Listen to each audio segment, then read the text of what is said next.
Muy buenas noches a todas, todos, todes los que se conectaron, se están conectando a este foro. Este es el primer foro del ciclo Descolonizando el Veganismo. Está organizado por ADLA, Activistas por la Liberación Animal, que es un colectivo antiespecista del Ecuador. Y también está organizado por el Instituto Latinoamericano de Estudios Críticos Animales, ILECA, que se encuentra su sede en Argentina, pero de la que forman parte muchas y muchos personas de distintos países de América Latina. Estamos muy contentos de iniciar este ciclo de foros que tendrán, que serán 3 durante el mes de diciembre. Este es el primero. Recordarles que estamos transmitiendo ahorita por el Facebook de ADLA y también por el Facebook de la Revista Latinoamericana de Estudios Críticos Animales. Bueno, yo soy Antonella Calle, soy una feminista antiespecista y soy del colectivo Yas Unidos, que es un colectivo ecologista del Ecuador. También estoy con Byron Coronel, que es de ADLA y que también nos estará acompañando con la moderación. Byron. Hola, ¿qué tal? Soy Byron, activista de ADLA. Estamos aquí con Diana y con Luis, quienes nos acompañan. Diana desde Perú y Luis desde Cuenca, Ecuador, para conversar con ellos sobre estas formas descolonizadas del veganismo, es decir, estos veganismos no tradicionales, no hegemónicos, no occidentales, que son con los que más hemos tenido contacto. Entonces vamos a empezar escuchándoles un poco, que nos compartan su experiencia, cómo ha sido para ustedes desde sus comunidades, desde sus formas de vida, romper un poco con estos paradigmas especistas que existen en todo el mundo y que están muchas veces arraigados también en los pueblos, en otras nacionalidades. Entonces, si nos quieren compartir un poco de manera breve cuál ha sido su proceso, su historia y cómo han llegado a concebir el veganismo desde su origen. Entonces, si nos quiere ayudar, bueno, primero Diana y después Luis, tal vez. Hola a todos y todas. Gracias, Byron, gracias, Antonella, gracias, Luis, por generar este espacio. Creo que en principio es un espacio sanador porque necesitamos momentos para volver a reafirmar nuestras identidades y nuestra postura antiespecista también, ¿no? Sin que signifique elegir entre una y otra, que a veces en nuestro proceso histórico, tal vez porque también lo comenta Luis, ha sido probablemente un poco difícil, ¿no? En mi caso, acercarme a la defensa de los animales ha sido un proceso que nació con mi sentir, ¿no? Justo hace unos días tuvimos una conversación en una escuela activista el domingo reciente y cuando estaba conversando con los compañeros, con las compañeras en la escuela, decía, yo nunca pude, nunca me entró en la cabeza ni en el corazón, especialmente sentirme alguien superior, ¿no? Desde que era muy guagua. Y hasta ahora no, hasta ahora no me cuesta mucho trabajo, a pesar de los intentos de mucho de, creo que desde Occidente, de hacer muy positivista la explicación sobre por qué los seres humanos podrían ser superiores, aunque ni siquiera por ser lo suficiente argumento, ¿no? Entonces yo llegué así, sintiéndolo con los animales que vivían cerca de mi casa. Yo vivía, cuando era chica, aunque mi familia es de Puno, parte de mi familia es de Puno y otra de la Sierra de Lima, nos fuimos a otra ciudad y habían animales que se criaban detrás de mi casa, vacas específicamente, y, y era muy difícil para mí, ¿no? Verlas cuando luego las llevaban a ser sacrificadas. Y otra forma en que yo llegué muy fuerte y que me consolidó, y va a ser muy paradójico y creo que representa un dilema igual difícil y complejo para nosotros, es a través de la propia crianza de una de mis mamás, que es quechua, y, y ella me hacía sentir mucho esto de que no había ninguna justificación para torturar a un animal, en tanto, o si tú, incluso ella no era vegetariana, pero incluso si tú tomaras la vida de un animal, tendrías que ser recíproca con ella porque tendrías que haberla cuidado por lo menos de buena forma, ¿no? Entonces a ella no le cabía en la cabeza eh, legitimar de por sí la tortura contra los animales, ¿no? Y es, yo insisto, paradójico porque ella come animales hasta hoy en día. Sin embargo, su indignación con la forma en cómo se criaban industrialmente los animales era muy fuerte. Y además ella me enseñó mucho de lo que yo sé sobre plantas naturales y mucho, y aunque no le decía con tal rótulo, además por el contexto racista y colonial en el que vivimos, enseñó mucho de lo que yo siento que es mi espiritualidad también, mi cosmovisión. Entonces, llegué desde ahí un poco, ¿no? Había mucho más que decir, pero no me quiero alargar eso, ¿no? Desde el sentir y desde la propia creencia de mi madre. Y el veganismo, la verdad es que llegó más tarde, mucho más tarde. Yo ni siquiera había escuchado la palabra mucho veganismo, tanto de guagua. Eh, y claro, cuando llegó más grande sí me brindó una lógica más específica y ver la subjetividad, porque es cierto que en la cosmovisión andina vemos a los animales de forma más colectiva, más pachamanista, más como sujeto colectivo, pero el veganismo sí me aportó mucho mirarlo desde una subjetividad más individual, ¿no?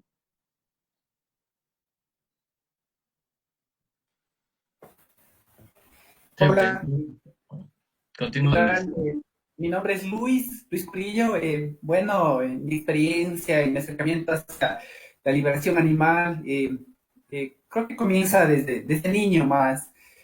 Ese tiempo no sabía de esas palabras y tampoco de veganismo ni vegetarianismo, ni siquiera en esos tiempos. Entonces, creo que el hecho de crecer en el campo, yo crecí en el campo, junto a mi familia. Entonces creo que el hecho de tener a los compañeros animales ahí, comenzaba a desarrollar ciertos vínculos hacia los animales no humanos. Entonces, eh, básicamente fue eso, y aparte que en el campo no había mucha gente y no tenía amigos, aparte yo era muy tímido, demasiado tímido tal vez, y encontraba refugio en los animales porque les conocía. Entonces, en ciertas épocas, cuando naces, comienzan desde que tienes 4 años, te comienzan a dar roles en el campo. Por ejemplo, comienzas con botar tierra para los cuis, luego te van dando que tienes que sacar a los borregos a pastar y así. Entonces comienzas a ver las personalidades diferentes, la inteligencia, el amor que tienen y full cosas, ¿no? Entonces, ese tiempo yo no desconocía de todo eso, pero les comenzaba a creer y les conocía a cada uno y les poníamos nombres dependiendo o las fechas que nazcan o algún color de su piel, y les poníamos nombres, les llamaban por nombres a todos los animales que teníamos. Entonces, luego cuando los tocaba vender o les tocaba asesinar de cierta forma para una fiesta, entonces era brutal porque a mí me seguían más que a cualquiera porque yo les cuidaba, pero tenía que ir a coger, por ejemplo, decir, a vos te sigue bastante esa gallina, síguele y cógelo. Entonces me sentía como traicionero al final o ir a vender. Entonces comencé desde ahí y también creo que un poco de mi infancia, un poco, o sea, bastante violenta. Y creo que hay dos caminos que eliges cuando tienes una infancia bastante media violenta, ¿no? Entonces, la una creo que básicamente la violencia que te causan a ti, tú puedes exportar a otros humanos o a otros animales no humanos, o también puedes tomar la diferencia, o sea, sabes cómo es el dolor, el sufrimiento, la violencia física, psicológica, todo, y tal vez te pongas en lugar de los animales y comiences. Creo que comencé por ahí yo, en mi caso, y comencé a ver otro de eso, o sea, otra forma de ver, aunque en ese tiempo no estaba consciente por lo mismo hecho de que estaba en el campo, no hay los medios que ahora tenemos, todas esas cosas, y creo que comencé por ahí. Luego, más tarde, bueno, ya es otra cosa, cuando migré a la ciudad y tuve más conocimiento, fue diferente. Eso creo que fue mis inicios y mis comienzos, creo que fue mi infancia marcado todo. Chévere poder escuchar sus relatos y frente a esto, ¿ustedes cómo creen que sus aproximaciones o sus propias vivencias difieren o un poco se enfrentan ante las posturas de veganismo occidental, es decir, este veganismo importado de los veganismos anglosajones que se basan un poco en una idea de tutela sobre los animales o incluso una idea de superioridad moral de unos seres humanos que pueden elegir no consumir animales frente a otros que de cierta manera, dadas sus condiciones materiales o un poco por el desconocimiento también, todavía se mantienen consumiendo productos de origen animal y con ello perpetuando la explotación de los animales. Y existe este otro veganismo que se basa básicamente en una elección, ¿no es cierto?, de un cambio de productos, de elegir productos que no contienen meramente ingredientes de origen animal, pero que muchas veces el activismo no va hacia, no se desarrolla, ¿no es cierto?, no trata de cambiar la postura que tenemos sobre los animales, sino meramente un cambio de productos que se usan. Entonces, ¿ustedes cómo creen que este veganismo no occidental por el que ustedes se han acercado puede enfrentarse a este otro veganismo, a este otro veganismo hegemónico occidental que del que está ahora, al menos en Latinoamérica, siendo más impulsado por ONGs y por distintos grupos de activistas?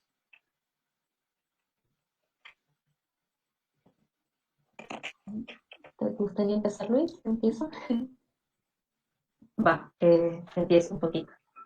Eh, yo quisiera decir ahí de que creo que hay un rol de superioridad moral, o mejor dicho, hay un énfasis en la supuesta superioridad moral en la que se marca mucho del veganismo occidental, que es un lugar muy cómodo, en muchos momentos descontextualizado, muy poco consciente del lugar de poder desde el que está hablando, efectivamente desde el lugar de privilegio, y que además está muy influido por el cristianismo, ¿no? Desde este rol de la culpa, ¿no? Como criterio para guiar tus acciones.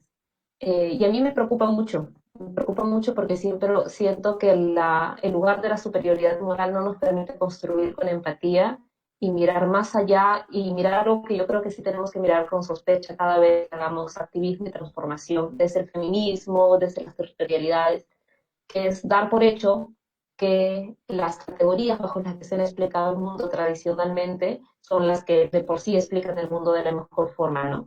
Y más bien no reconocer que han sido invisibilizadas muchas formas de sentir y pensar no occidentales, ¿no? Y que lo que uno califica desde fuera como, ah, mira, qué salvaje, ese que le gusta tal práctica o el uso de animales de tal forma, en realidad, pues, si le estás calificando las mismas categorías que has generado desde fuera, pues probablemente estés cayendo en esta lógica de voy a civilizarlos, ¿no? Y es muy colonial, ¿no? Entonces, lo que no significa que no podamos tener una postura crítica, lo que no significa que no podamos discrepar y no podamos en una asamblea comunal, como me ha tocado a mí, creo, supongo también a Luis, en algún decir, no como animales, ¿no? A pesar de que mucha gente te ofrece en el campo cuando uno está en la comunidad el animal como algo especial, porque de hecho tradicionalmente no se consume animal todo el tiempo, generalmente es en rituales, ¿no? Bueno, cada vez más se van perdiendo las costumbres, más se consume, y se consume además de muy mala calidad, industrial y perjudicial, aparte del sufrimiento animal. Entonces, creo que ese es parte del choque y la constante difícil que tengo con el vegetarianismo, el veganismo desde Occidente, ¿no? Y lo he visto expresado en un ejemplo muy concreto, para no alargarme, que es cuando se califica, por ejemplo, las corridas de toros, ¿no? Porque muchos de los argumentos que se usan desde el movimiento antitaurino son, ay, esos salvajes que les gustan, ¿no? Y lo salvaje usado como un concepto denigrante. Y tenemos que hacer un poco de historia, ¿ya? ¿Qué nos llamaban los salvajes? Salvajes nos llamaban a los no civilizados, a los que no nos suscribimos en el modelo de desarrollo, al que usamos plantas naturales, al que hacíamos rituales. Entonces, y esta lógica de que la razón es lo máximo, lo supremo, puede ser muy perversa, ¿no? Entonces, y he visto en mucha lucha taurina calificar así a muchas fiestas costumbristas. Evidentemente tenemos una postura antitaurina. Hay que tener cuidado de cómo reproducimos estas lógicas clasistas y racistas y coloniales en la manera en cómo calificamos, ¿no? Y más bien creo que sí hay que intentar, y nos toca mucho, creo, a las personas que desde las comunidades o desde los hijos y hijas de gente de comunidades estamos intentando construir defensa de los animales. Sí, yo creo que recibir valiosamente muchos aportes del organismo, como lo dije hace un rato, pero también mirar nuestras propias categorías, ¿no? Y pensar que además veganismo, y ahí cierro, no solo es el tema de comer o no comer un animal. Una vez una compañera en una asamblea, me acuerdo, de comunidades afectadas por la minería, cuando comenté que no comía carne, me dijo, todo bien con eso, me parece bien, pero cuánta gente de allá de Europa me decía, porque además ella identificaba el veganismo o el vegetarianismo como Europa, me decía, se come y destruye animales cada vez que come tanto plástico. Está matando muchos animales, me decía ella. Entonces yo, de hecho, yo directamente puedo comer animales, pero ellos indirectamente están matando muchos más. Y me parecía una crítica dura, pero válida, que nos interpela muchísimo, ¿no? De cómo nuestro estilo de vida, más allá de comernos o no directamente un animal, puede estar violentando a sujetos no humanos como los animales o los ecosistemas.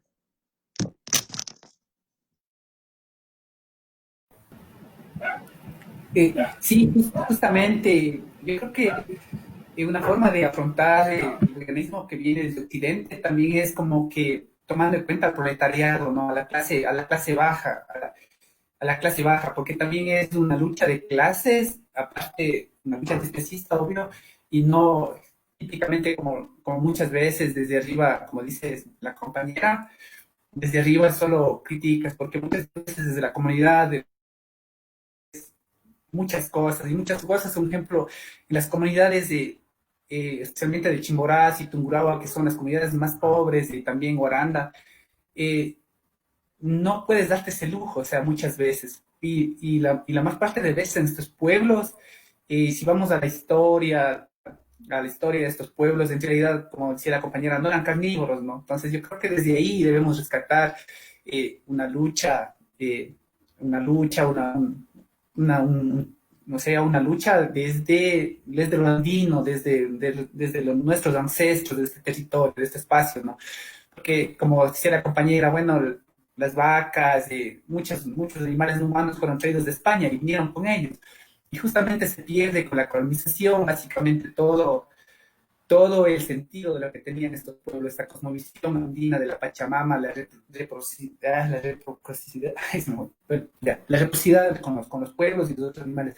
El mismo hecho de decirle Yakumama, madre, o sea, madre agua, o sea, a tu madre le tratas como lo más sagrado, Pachamama, la madre tierra, la Pachamama como madre, o sea, y lo mismo a los hermanos animales, o sea, muchos animales sagrados, y les tenías un respeto muy, muy, muy grande, o sea, eran tus hermanos, y a tus hermanos no les tratas como quieras. Entonces, yo creo que desde un punto de vista se podría venir desde lo andino, reconstruyendo, porque se han perdido muchas cosas también en andino.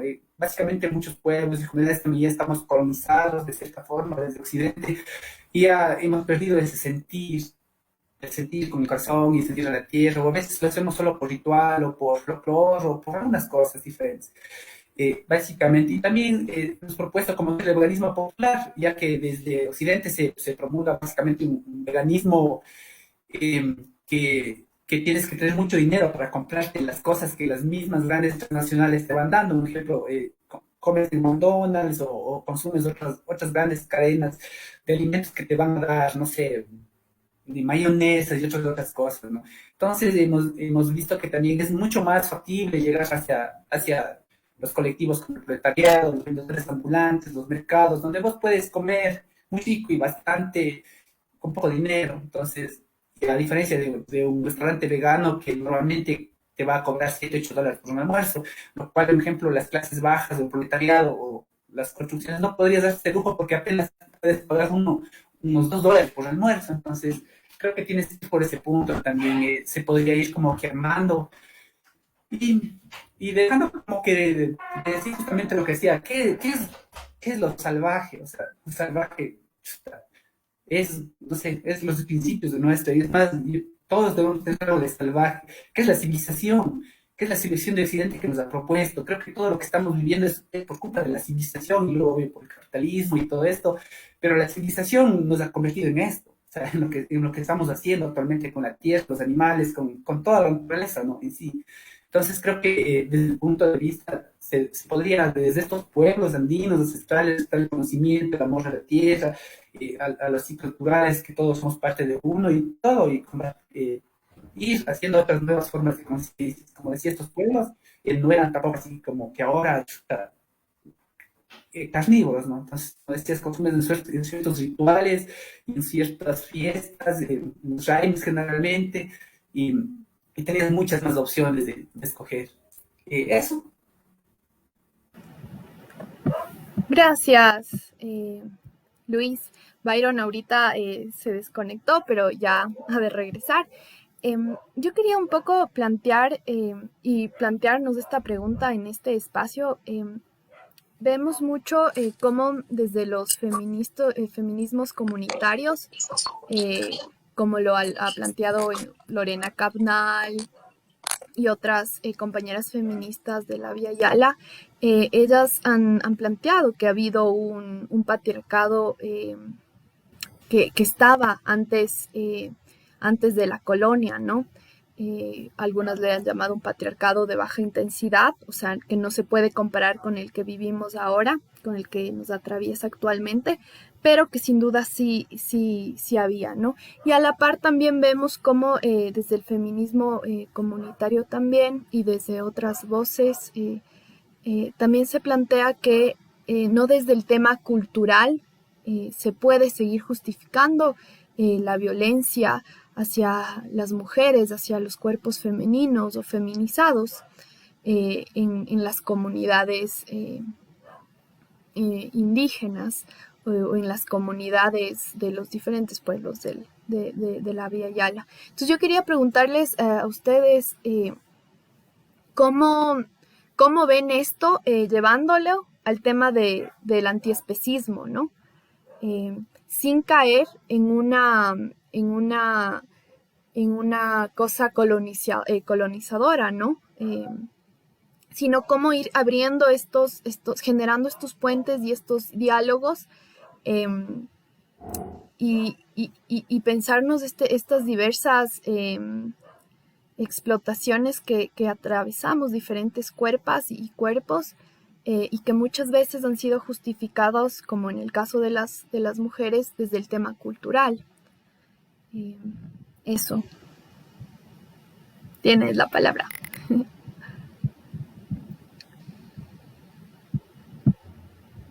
Puca, ¿me escuchas? Tica, perdón. Sí, Sí, sigue. Vale. La siguiente, Luis, así como para turnarnos. Eh, eh, Me cuesta mucho trabajo no decirlo con algo de pena, pero es verdad. Bajo la idea de lo tradicional, de lo propio, de que las propias comunidades, creo, legítimamente han querido proteger sus tradiciones frente al colonialismo y se ha entendido que eso significa cerrarse a veces, se han efectivamente perpetuado muchas lógicas de violencia contra las mujeres, contra los propios jóvenes, contra la comunidad LGTBI dentro de las comunidades, porque la lógica que se ha hecho es, si lo de afuera nos quiere atacar, entonces mejor nos encerramos y nos cuidamos y nos conservamos tal cual, ¿no? Y esto ha generado y ha reproducido formas de violencia que sí efectivamente existen como tal. Y contra los animales también, desde luego con los animales también, y se naturalizan, se naturalizan. Entonces es tan complejo que puede convivir un ritual en el cual consideras al espíritu de los animales, en el cual le pones un nombre a un animal y al mismo tiempo convivir con, ya no, por ejemplo, preocuparte por algo que sí había de preocupación antes de el sacrificio dentro de la comunidad todavía, que implicaba cierta técnica para que sea lo más indoloro posible, y como decía Luis, en cierto ritual, enterrando la sangre y todo eso, sino ahora, por ejemplo, simplemente llevarlo al tamal, ¿no? Con todo lo que implica eso de recrudecer las condiciones de sufrimiento del animal, ¿no? Entonces es muy complejo. Sin embargo, creo que ahí la clave está en pensar que nuestras culturas no son una pieza de museo dispuesta a conservarse a cualquier precio. Y de hecho eso es muy, muy violento, el creer que tenemos que ser indígenas, originarios, quechos, aymaras, lupacas, eh, tal como éramos siempre, que no tenemos derecho a seguir creciendo, que no tenemos derecho a seguir construyendo valores de emancipación para nosotras, nosotras mismos, ¿no? Entonces, creo que el reto está ahí, en asumirnos no como culturas estáticas, sino como un proceso de transformación. Y hay que ser muy honesto, implica también una disputa generacional. que hay que hacerla con mucho cuidado, porque sí creo que hay que valorar y respetar el criterio de las abuelas y los abuelos, porque por algo han vivido tanto también, pero también tener la posibilidad y el aprendizaje y la capacidad espiritual, y probablemente ahí los espíritus nos puedan acompañar mucho, nuestra espiritualidad nos puede acompañar mucho para quienes la compartimos, de hacerlo con la mayor empatía, pero también afirmación posible, ¿no? Eso. Gracias. Tal vez una cosa más que me ¿Sí? gustaría decir. Ay, perdón. No, sigue Dale. nomás, termina. Es que estaba pensando, eso también, aunque no lo preguntaste directamente, Antonella, pero creo que también va por ahí, va con el tema del buen vivir y los derechos de la naturaleza, porque son las manifestaciones contemporáneas, las propuestas, la dimensión política, ¿no? Bueno, el otro también es político, pero digamos este es más político gubernamental incluso, de las propuestas de las cosmovisiones andinas originarias. Y creo que ahí tenemos mucha soberbia con el rollo antropocéntrico todavía. Y no puedo evitar mencionar que recuerdo un evento justo en Ecuador, al que fui muy entusiasta en la Andina, cuando estuve viviendo por allá, en donde todas las conversaciones que se generaban te llevaban a pensar que el sujeto no humano animal era, que el sujeto animal era un igual a ti.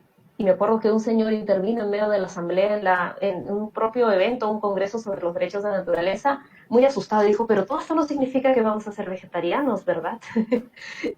Y me acuerdo que sí generaba mucho recelo, ¿no? Porque parece que nos tocan, les decía a ellos, me acuerdo en esa oportunidad, a compañeros y compañeras que creo que les fastidió un poquito también, nos tocan la panza y como que todo tambalea, ¿no? Entonces creo que nos falta mucha humildad también como especie, como sujetos políticos, ¿no? Para aprender a que nos bajemos del pedestal, como le pedimos a los hombres que se bajen de su pedestal cuando hablamos de feminismo, por ejemplo. Gracias, Tika. No sé, Bueno, Luis, si tú sí, quieres hablar de esto igual. Sigue. sí, sí es complejo el tema, ya que más que todo, creo que ya pueblos originarios, como originarios que mantengan su cultura ancestral, por lo tal ya no hay casi al 100%. Recordemos que la mayor parte ha sido ya colonizada de cierta forma, eh, especialmente por las religiones, ¿no? Tú puedes ir a muchas comunidades y ya profesan una religión hacia el cristianismo y lo cual de cierta forma también todos sabemos que es medio antropocéntrica y egocéntrica, donde le pones al ser humano desde la creación y también se ha ido asimilando básicamente esto en las culturas originarias de acá, ¿no? Entonces eso creo que es un gran problema, ¿no? Para recuperar muchas cosas, más que todo, y de ahí, desde el momento que pones como el egocentrismo, el antropocentrismo, tomando desde el judío cristianismo, ya te vuelves también de la misma forma, comienzas también a ver el, el machismo de cierta forma, porque eres el hombre, ¿cachas? Sobre la mujer, sobre la cabeza y la iglesia y todo, como vayas interpretando según las diferentes religiones o sectas religiosas que profesan. Y creo que eso ha sido una de las cosas que realmente nuestros pueblos han olvidado. Y sí, existe de ley, existe el machismo, existe básicamente en nuestras comunidades, en nuestros pueblos. Bueno, se sabe que, bueno, por lo poco que me han contado muchos taitas y también algunas mamas, que básicamente más anterior ante el colonialismo también sí existía de cierta forma el machismo, pero era un poco, pues, como decías justamente, era menos evidente, porque también eran dualidad, Kari, Warmi, Quilla, Inti, todo así, todo iba en dualidad, ¿no? Siempre iba en dualidad y las construcciones, los cerros, todo estaba en dualidad. Entonces siempre había esa dualidad que a veces en algunos pueblos, generalmente sí se había el patriarcado de cierta forma, entre comillas, como lo dicen, entonces sí debe ser.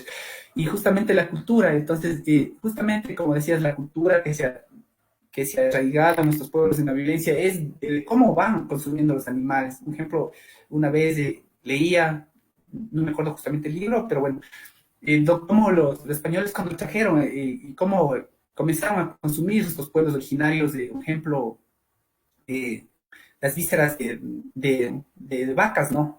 Las vísceras de vacas, el caldo de patas, y todas estas que ahora son tradicionalmente culturales, gastronómicos del Ecuador. Entonces, básicamente los españoles sacrificaban un animal humano, en este caso es una vaca, cogían las mejores partes y botaban el resto que se descomponga.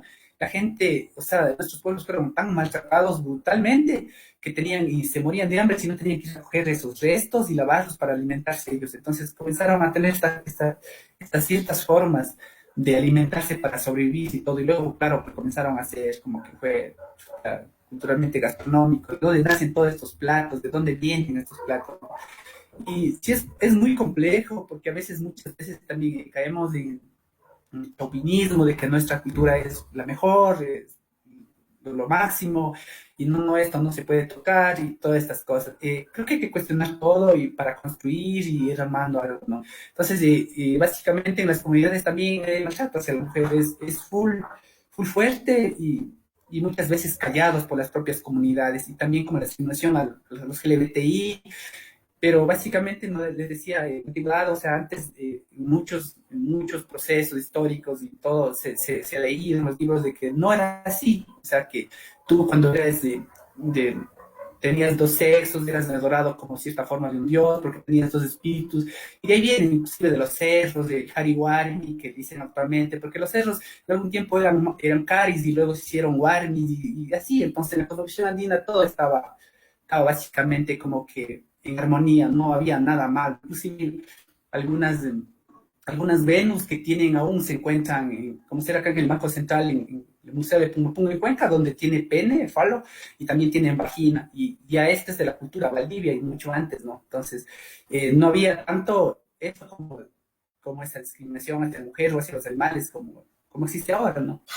Y es un proceso muy complejo, diría yo, porque chuta, sí me ha tocado ver cómo el proceso del veganismo a veces en las comunidades donde a veces no tienen nada que comer, por muchas cosas, ¿no? A veces por los cultivos que tienen, los monocultivos que comienzan a venir, desde los químicos, comienzan a perder, y único más fácil es la ganadería de cierta forma, los animales no humanos, donde te evitarían muchos trabajos y otras cosas, y tú ir a decir a estas comunidades o comenzar a construir por ahí es bastante complejo, es muy complejo. Gracias. Ya, ahí está. Muchas gracias, Luis y Tika. Les quiero recordar a las personas que nos están siguiendo por el Facebook Live de la Revista Latinoamericana de Estudios Críticos de Animales y también por el Facebook de Activistas por la Liberación Animal, que estamos ahorita con Diana Pucatica Flores. Ella es activista indígena de origen aymara y quechua del Perú. Es comunicadora y magíster en biodiversidad y gestión de ecosistemas. Y también estamos con Luis Curillo, nacido en la comunidad del Pajón de Guaro, de la provincia de Chimborazo, en el... Capaz se le acabaron los datos, si es que tenía... Ahí o sea, me tenía escuchan, bastante, pero... me escuchan ahí. ¿Me escuchan Y ahí? ahora Tal vez veamos qué quieras dice. comentar. ¿Me escuchan ahí? Pero es que ella está transmitiendo. O sea, aquí podemos seguir hablando, pero...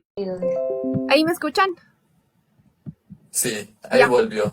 Ya, esperen un ratito. Ya, ahí se... esperen un ratito. Listo. A ver, déjame ver si volvió a conectarse acá en el Facebook.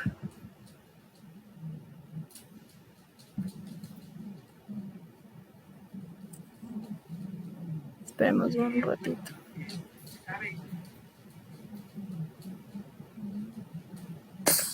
¿Sí?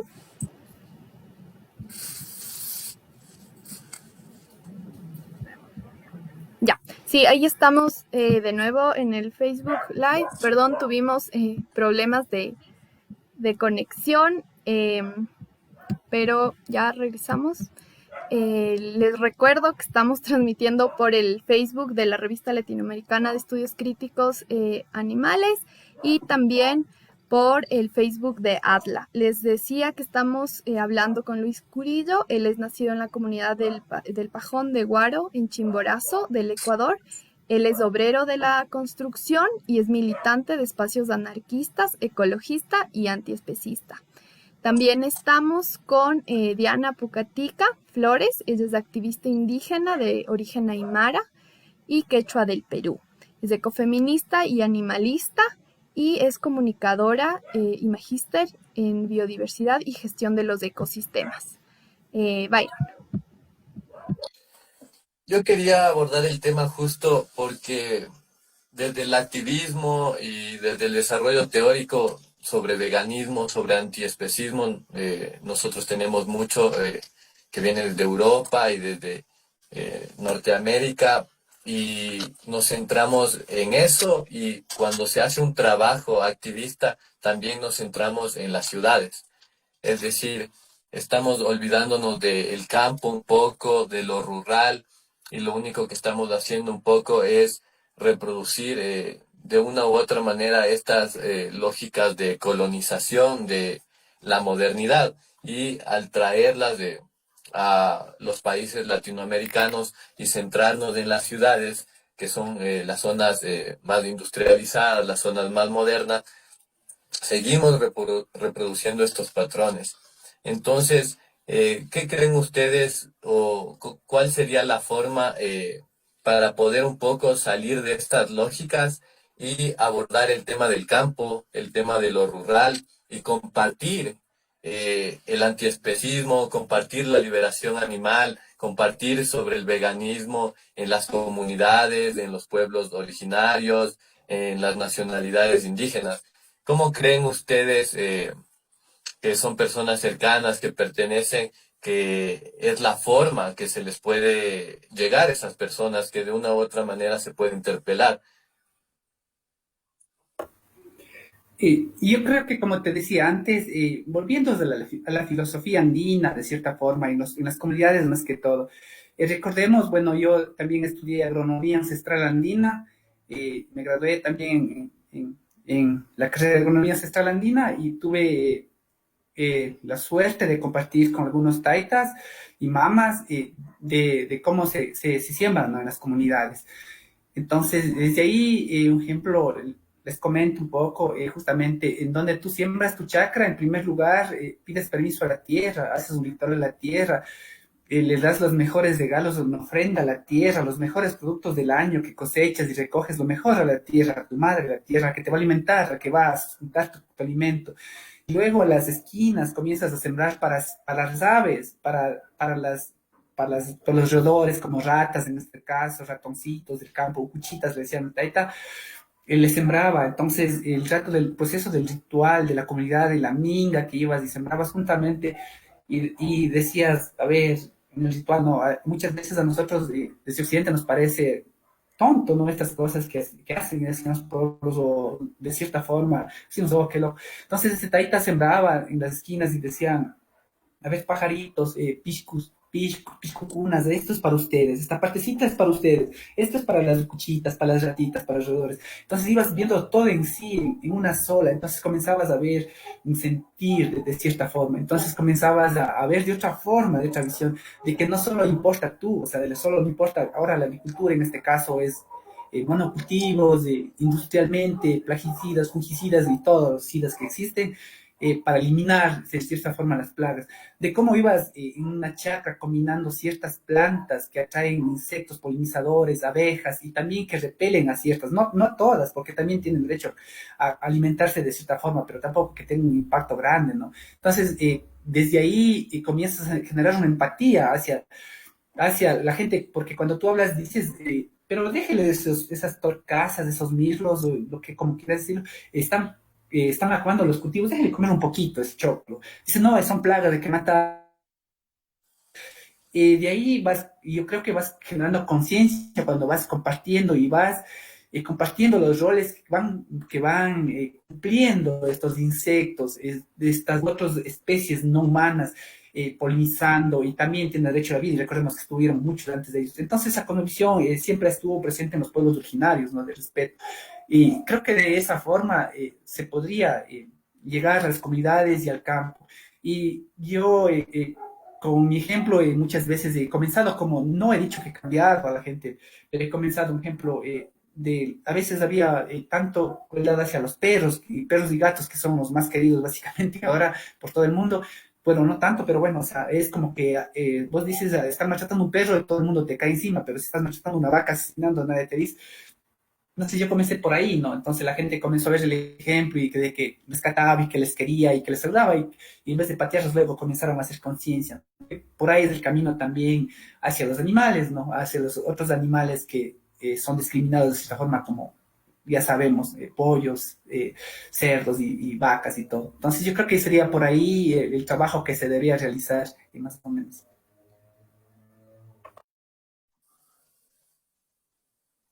Me parece que también me gusta mucho lo que dice Luis. Creo que lo que está diciendo también Luis de fondo es escucharnos, ¿no? Es escucharnos, es reconocernos desde nuestros conocimientos, en lugar de estar otra vez, y vuelvo a esto de posicionándonos desde el lugar de la superioridad moral, desde el lugar de que voy a ir a decirte qué es lo correcto y qué es lo incorrecto, ¿no? Entonces, eso pasa por comprender, escuchar, conocer, tratar de tener conciencia en lugar de poder desde el que uno está hablando, ¿no? Cuando a veces uno vuelve a la comunidad, cuando ha podido estudiar fuera de la comunidad, también es cierto que nuestra voz pesa distinto. Y eso significa una responsabilidad, pero más para que estemos calificando, para tal vez sí, tal vez causar curiosidad, por lo menos con lo que hacemos, como dice Luis, ¿no? Pero al mismo tiempo para ser conscientes del lugar del que hablamos y no posicionados un poco de, mira, como fui ahí y intelectualicé y no sé qué, y lo que yo hago es superior a lo que vos haces, ¿no? Entonces, es un ejercicio autocrítico también, ¿no? Y otra cosa que me parece valioso que necesitaríamos hacer es trabajar con las organizaciones indígenas y campesinas, ¿no? Y tratar de quitar pensar que así como, no puedo evitar mencionar este ejemplo, así como los feminismos, cuando empecé yo a conocer mucho el feminismo comunitario, las compas decían, es importante el tema de la penalización del aborto, pero no es la única lucha, ni siempre tiene que ser el centro en todos los territorios.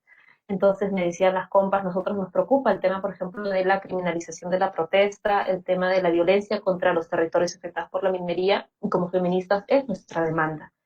Entonces, lo mismo, como veganismos, ¿cómo nos dejamos interpelar y transformar por las propias cosmovisiones y problemas y violencias y las propias resistencias que hacen? Porque aunque, aunque no lo llamen como tal, en las comunidades están haciendo resistencia por cuidar a los territorios donde viven los animales. Las comunidades amazónicas están cuidando los territorios donde viven también los animales, ¿no? Y salvando muchos, a miles, a millones, aunque no necesariamente se llamen como defensores de animales.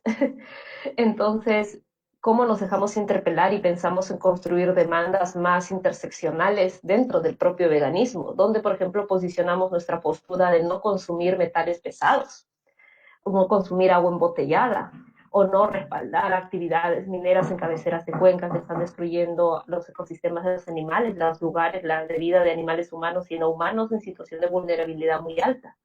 Entonces, creo que pasa por dejarnos interpelar también por las agendas de las organizaciones campesinas e indígenas y intentar también, y esto lo miro en sentido muy político, tejer alianzas de trabajo conjunto, que las organizaciones nos miren a nosotros como aliados, a las sectores activistas, y que nosotros podamos mirarlos a ellos y ellas como aliadas. Va a ser difícil porque vamos a tener que convivir probablemente en espacios en donde sintamos ganas de tener a una persona que consume carne, digamos, al costado nuestro.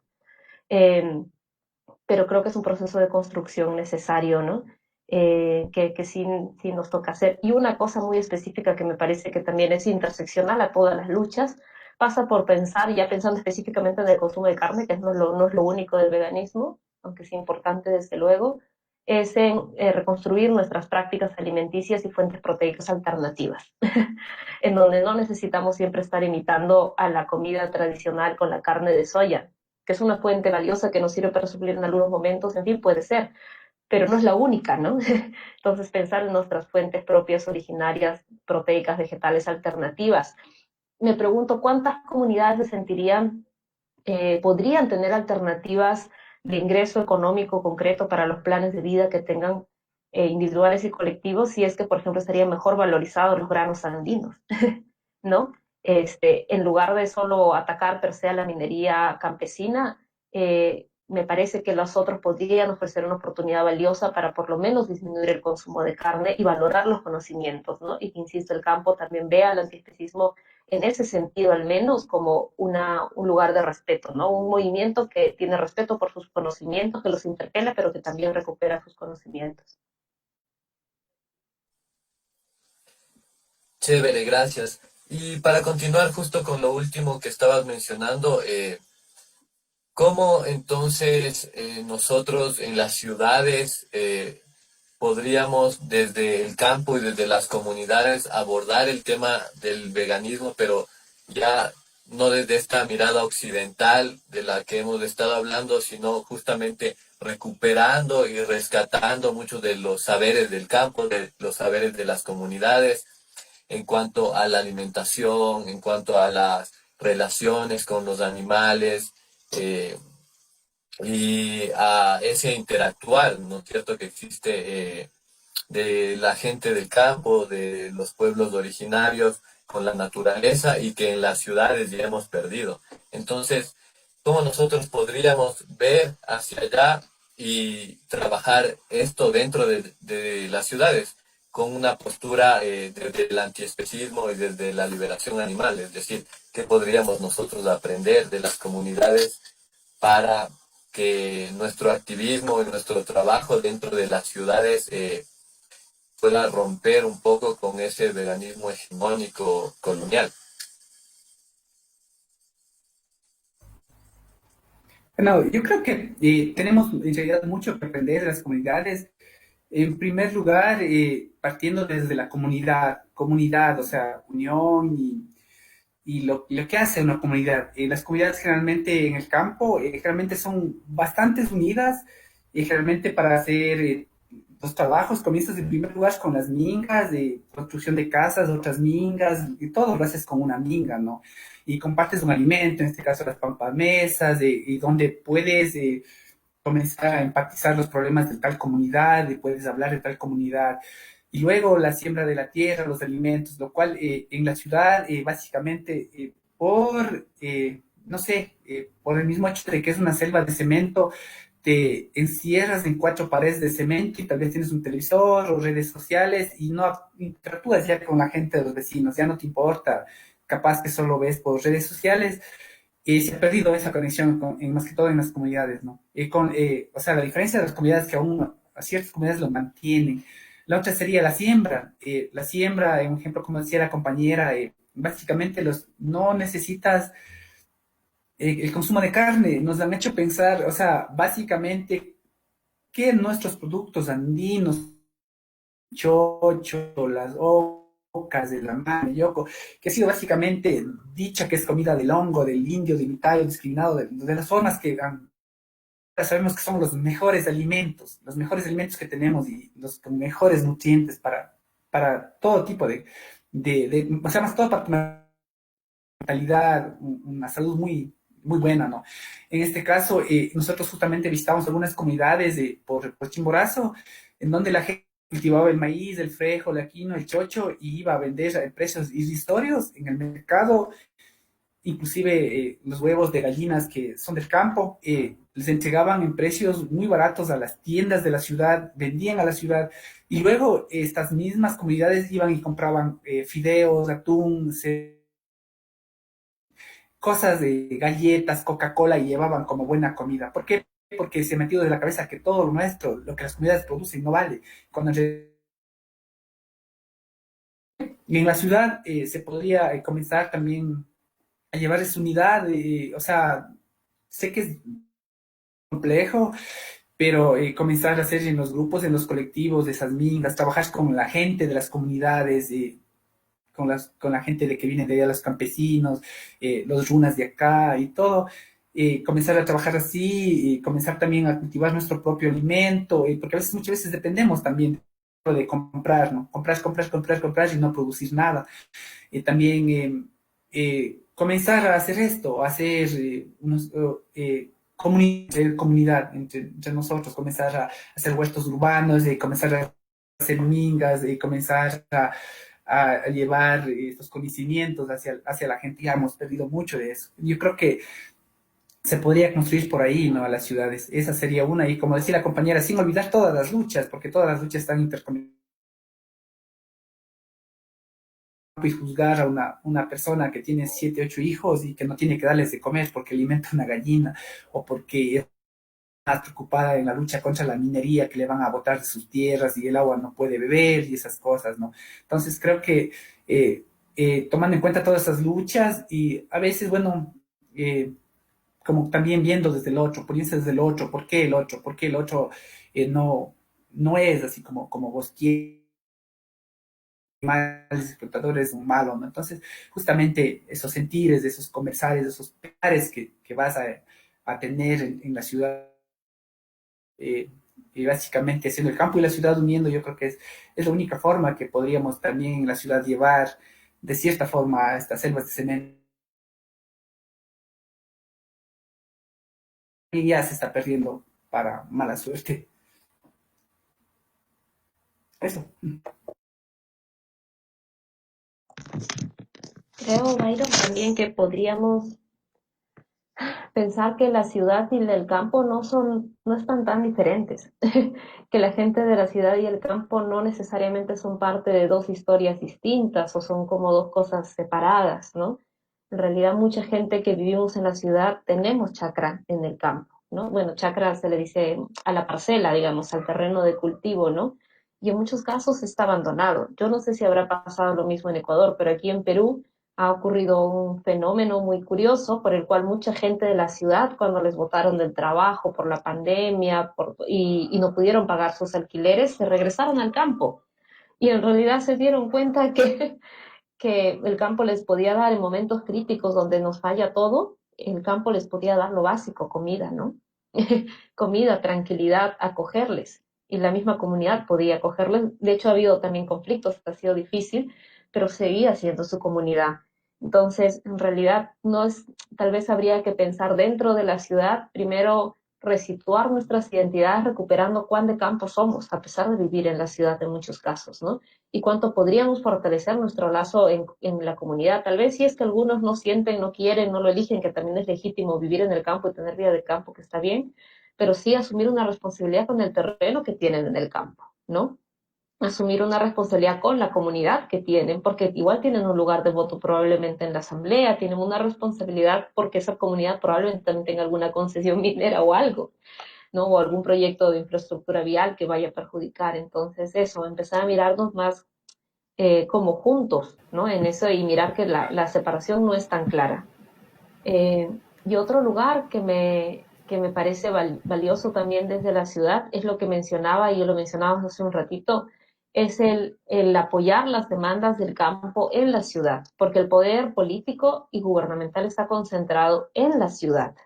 Entonces, cuando las compañeras y los compañeros, los hermanos Gilata, los Yacas que vienen del campo a la ciudad a defender demandas agrícolas, especialmente las referidas a la agricultura orgánica, a la agricultura ecológica y a la comunitaria, a la campesina, creo que nos toca defender, asumiendo el rol que tenemos desde la ciudad como consumidores, ¿no? Y apoyar las iniciativas, desde luego, de consumo alternativo, de comercio justo desde el campo directamente. Eh, Eso me parece también necesario, ¿no? Y efectivamente respaldar lo que menciona Luis, ¿no? De que todas las experiencias en las que la propia ciudad podamos empezar a pues, generar nuestro alimento también me parece importante. Y me gustaría pensar que no solamente tendría que ser, y ahí creo que coincidimos bastante, tendría que ser en la clase media, ¿no? Sino que sea una demanda, una postura, una práctica que se ejerza desde distintas clases económicas, ¿no? En donde no sea un tema solamente de, ay, qué bonito que se ve, que está bien finalmente, sino también que aporte, que se inserte en la economía local, ¿no? Y que visibilice el aporte local que pueden ser los huertos locales, ¿no? Eh, y una cosa más que me parece muy potente y que lo dejo ahí porque sé que va a ser muy polémico y difícil, pero nos tocaría reflexionarlo, es cuánto podemos acercar a la gente de la ciudad o cuánto me pregunto si la gente de la ciudad podría convivir con la idea, podría seguir comiendo carne, por ejemplo, o consumiendo cuero, si es que vieran cómo es que crece ese animal y cómo se sacrifica ese animal. que es algo, en el campo normalmente te comes al animal que sabes cómo se ha sacrificado y criado. Y eso todavía, por ejemplo, para mí significa un lugar de respeto distinto, porque eres consciente que te estás comiendo un animal finalmente, ¿no? Para otros podría ser peor todavía, pero, pero en tal caso es distinto. En la ciudad tú piensas que no te estás comiendo un animal, como ya lo ves empaquetado, ¿no? Como ya lo ves envuelto, y puedes literalmente tener un pollo vivo como mascota y al costado un pollo muerto, ¿no? Y se volvió el animal una mercancía. Entonces me pregunto cómo podríamos hacer para que la ciudad recupere y sean conscientes, y si acaso lo van a decidir aún así seguir haciendo lo bueno, pero creo que sería distinto finalmente, porque por lo menos tendrían un poco más de respeto por la manera en que ha sido ese criado ese animal, porque asumirían que está siendo un ser sintiente el que está al frente, un sujeto. Eso, que sean más conscientes de que no es una mercancía, ¿no?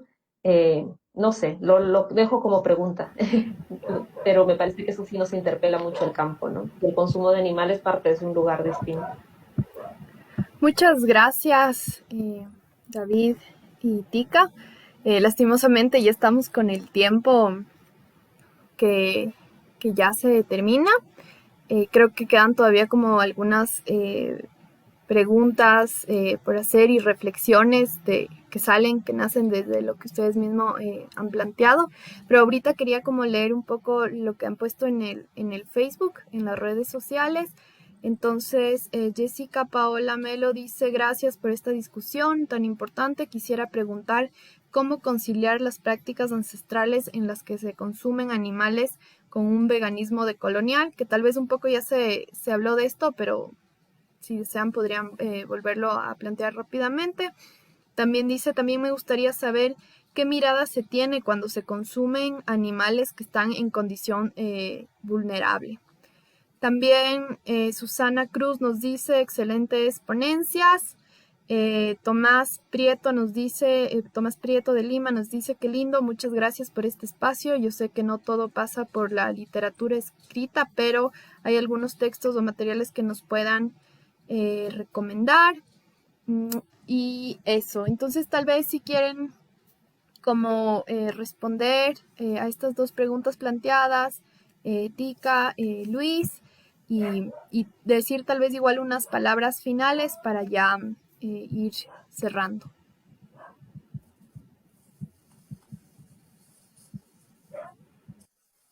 Ahí nos vamos turnando. Va. Voy a empezar por la última pregunta.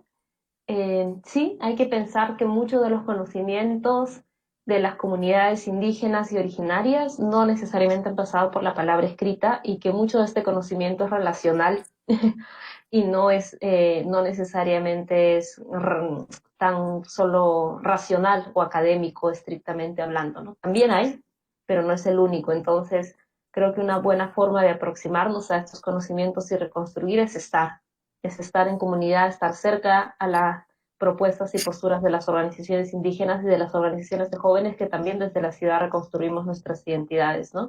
Jóvenes y no jóvenes, desde luego también. Y una forma de entrar, y lo recuerdo porque lo conversábamos en algún momento con Byron cuando estábamos en Quito, es también desde la espiritualidad.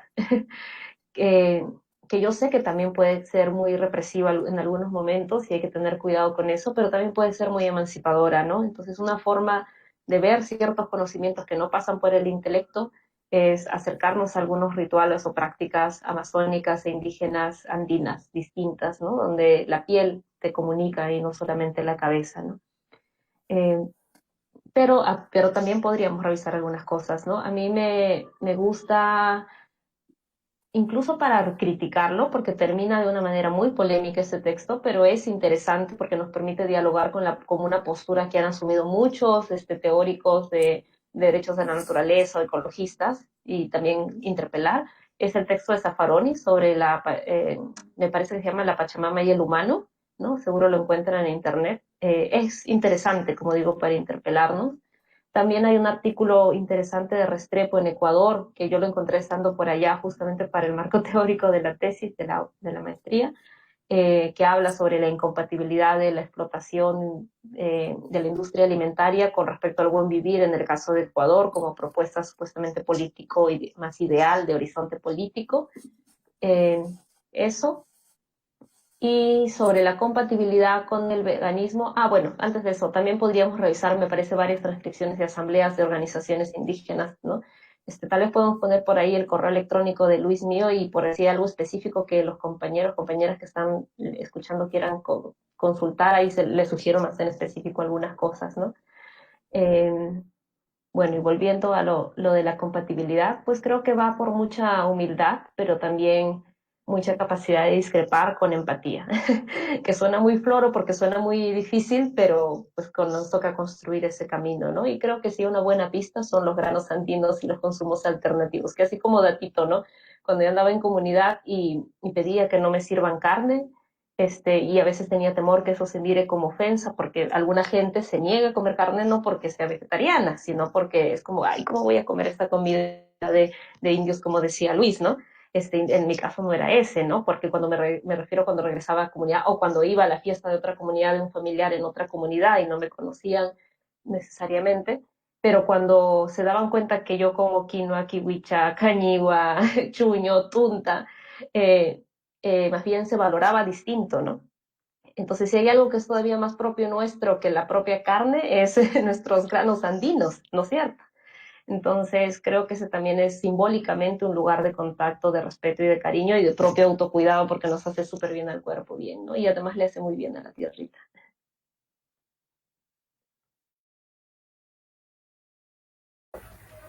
Sí, justamente, yo creo que volver a hacer lo que éramos, para volver, respondiendo a esta pregunta de cómo lo haríamos, y volver y ser como fuimos antes, o sea, me refiero, porque muchas veces, a veces hemos salido a la ciudad y ya volvemos, no sé, con un ego más, o ya estudié, soy ingeniero, soy técnico, y en la comunidad ya no lo veo como le veía, ¿no? Entonces, con esa humildad, ya vuelves como, no, sí, ya soy ingeniero, no sé. Entonces, yo creo que justamente vuelves como eres, o sea, y no te cambia nada, o sea, estudiaste para hacer y ayudar a la comunidad, para ser mejor, para despertar a la comunidad en este caso, de alguna u otra forma lo vas a encontrar en el camino. Un ejemplo, bueno, yo les comento, y a mí me gustan las aves, siempre me han encantado, y hago observación de aves.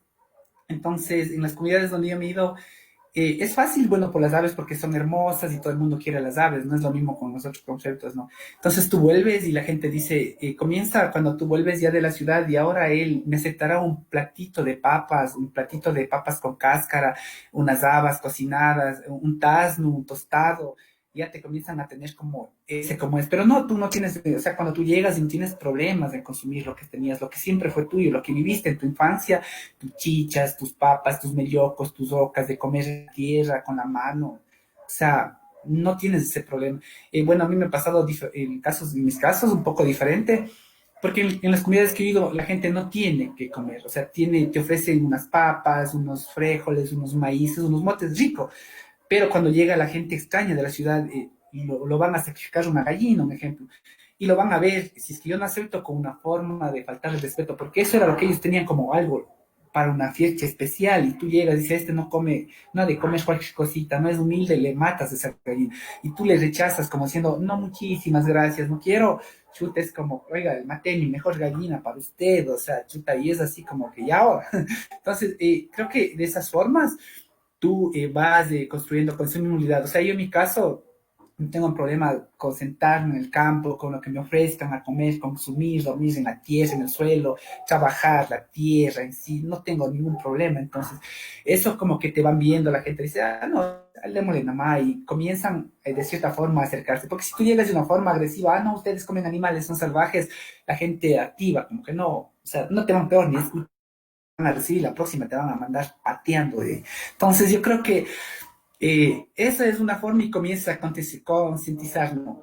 Bueno, yo en mi caso de los animales, básicamente el veganismo no ha sido porque es difícil, y lo he intentado así y siempre lo voy a hacer así de esa forma, pero con las otras especies, sí, por ejemplo, estás talando el bosque y comienza así, pero el agua, o sea, comienza por las cosas esenciales. Si usted tala este bosque en 5 6 10 años, no va a tener agua para usted. Si usted tala, no va a tener alimentos del bosque, no va a tener medicina del bosque, no va a tener sombra para sus animales en épocas de sequía. Y peor aún con el agua, ¿no? Entonces luego dices, pero estas aves no les mate, ¿qué le están haciendo? Entonces dice, no, pero no es que estas aves cumplen roles ecológicos. Estas aves pueden sembrar semillas y llevar, dispersar semillas de ciertos árboles que nosotros ahorita estamos haciendo viveros para llevarlos como... Entonces la gente comienza a decir, no hay que matar estas aves, no hay que matar estas plantas de cierta forma porque producen agua, porque dan un beneficio ecológico. Entonces comienzas ahí y luego va más y más y la gente va entendiendo. Y creo que por ahí es el veganismo, ¿no?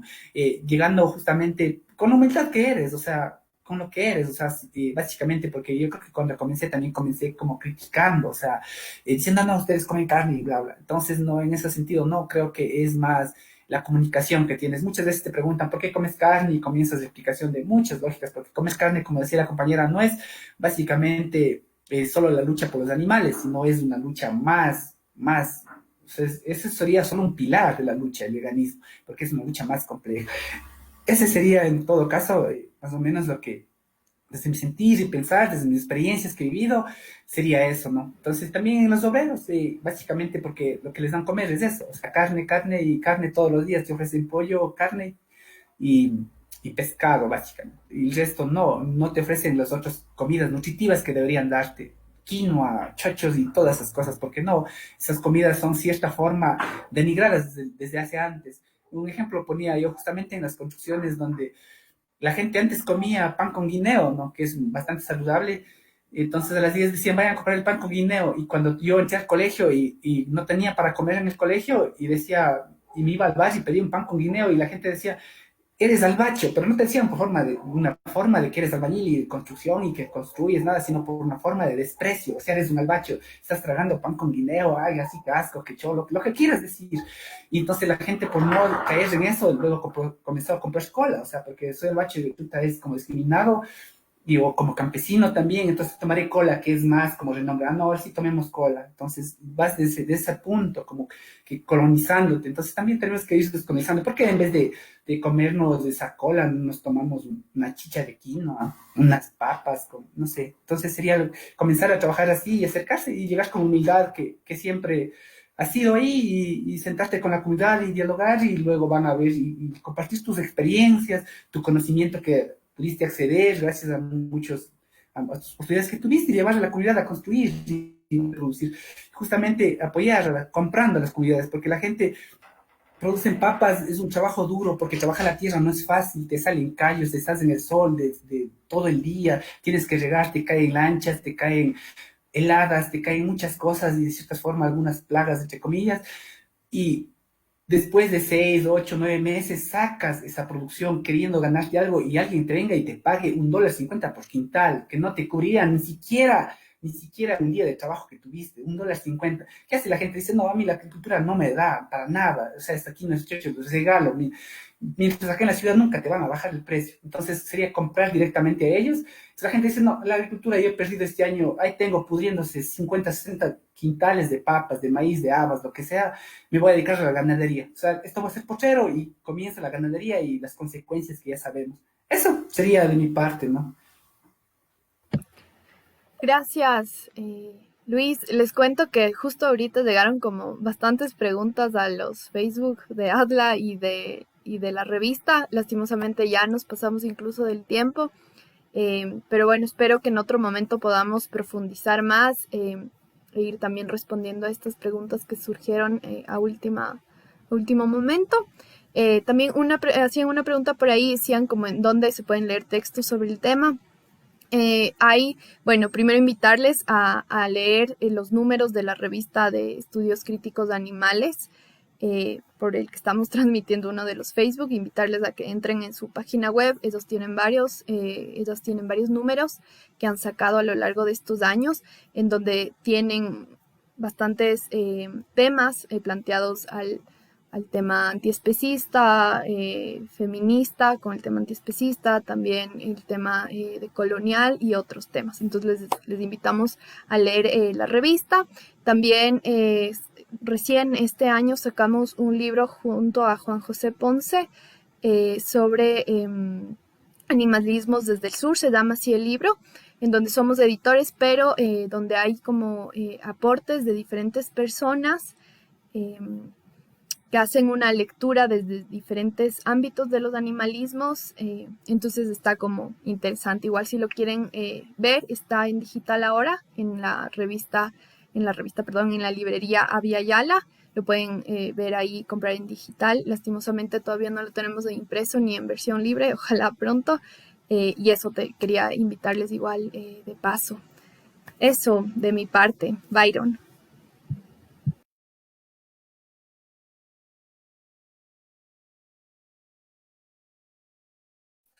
Perdón, bueno, gracias Diana, Luis, por compartirnos un poco de su historia, por entregarnos sus reflexiones. Gracias a la gente de la revista latinoamericana de Estudios Críticos de Animales y de la página de ADLA que nos han seguido.